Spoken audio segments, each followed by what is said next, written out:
The defense is in the spotlight as Heston doesn't do it in the outfield, and a questionable decision about Mateo playing center field as well. Hello, everybody. I'm Jon Leiberman. This is Orioles Digest, and not a great Monday to be a Birds fan. A tough weekend against Kansas City, dropping 2 of 3. It doesn't get any easier now as the Birds head to Arizona. Lots coming up on this program. Number one, the defense. We're going to take a deep dive into what in the world is going on. Number two, heat on Brandon Hyde for his lineups over the weekend. We're going to break that down as well. And three, we're going to take a really close look at the pitching as well, because you may not believe this, but the pitching has not been the issue early on for the Birds. So, a lot to get to during this edition of Orioles Digest. I'm Jon Leiberman. Please like, subscribe, do all of the things, because we're with you all season. We're with you with the good, the bad, and the ugly. And we will start with the ugly and headlines that you simply don't want to see over the weekend. Orioles defense unravels in 8-2 loss to the Royals. We didn't play clean baseball. Sloppy play dooms Dean and Cionel Perez. We're going to look at that in a moment, followed by the latest defensive lapse costing the Orioles in the 4-1 loss to the Royals. This is not, my friends, typical Orioles baseball. Typical Orioles baseball over the years, as you all well know, is solid pitching and solid defense, and we're just not getting the clean play right now. Now, it is still early. However, when we take a look at, we're gonna show you Heston's video in the outfield in a second, followed by Mateo playing center as well. We're going to break it down, and look, you really can't candy coat this. Take a look at this play. This is a high fly ball to Heston Kjerstad, and he just simply loses it. He just simply loses it.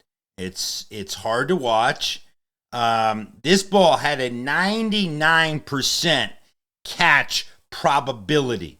Now look, every once in a while you lose a ball, but it was compounded then the next day by Jorge Mateo, a ball to center to Jorge, and this just sets the game off in a really, really bad way in the first inning, because that would ultimately lead to 3 runs. So now all of a sudden your defensive miscues are frankly allowing the other team to take leads, enhance their leads, and with the way the offense is sputtering, it doesn't matter how good the pitching staff is if you're going to give away those runs. But I don't just want to talk emotion. I want to look at the statistics right now.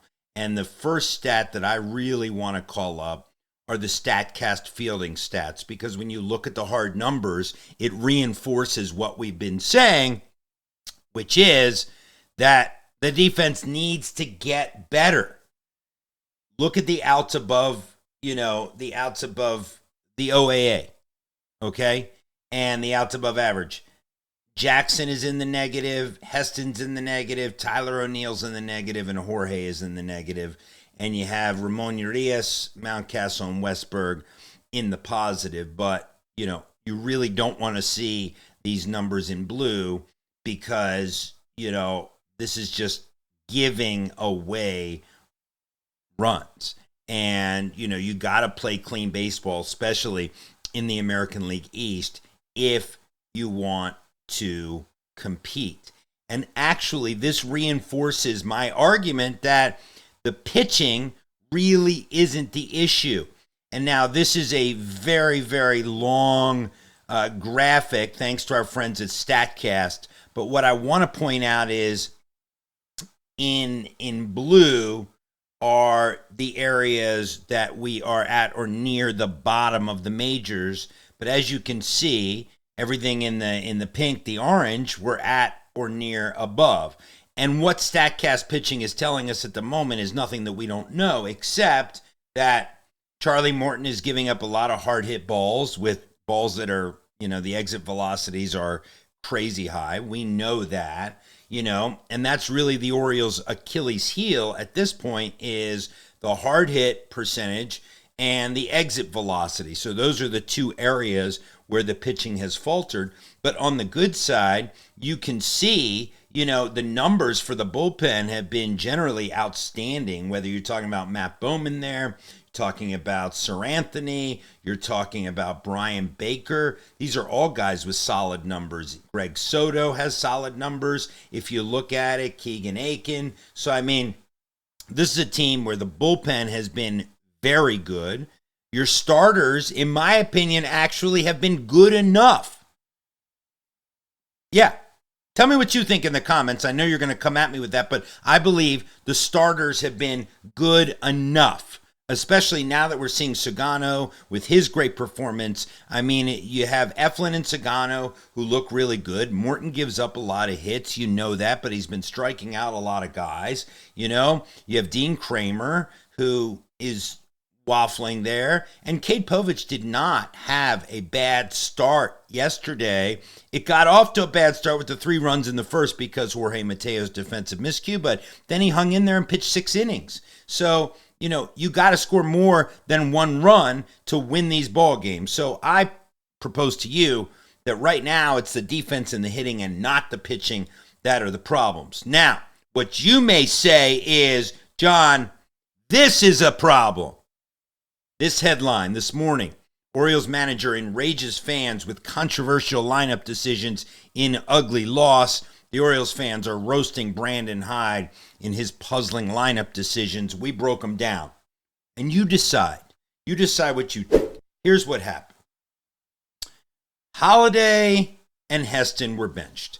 Holliday's off to a very good start. He's hitting .333. Kjerstad has 5 hits in his last 14 at-bats. These guys were benched. It was a Sunday game.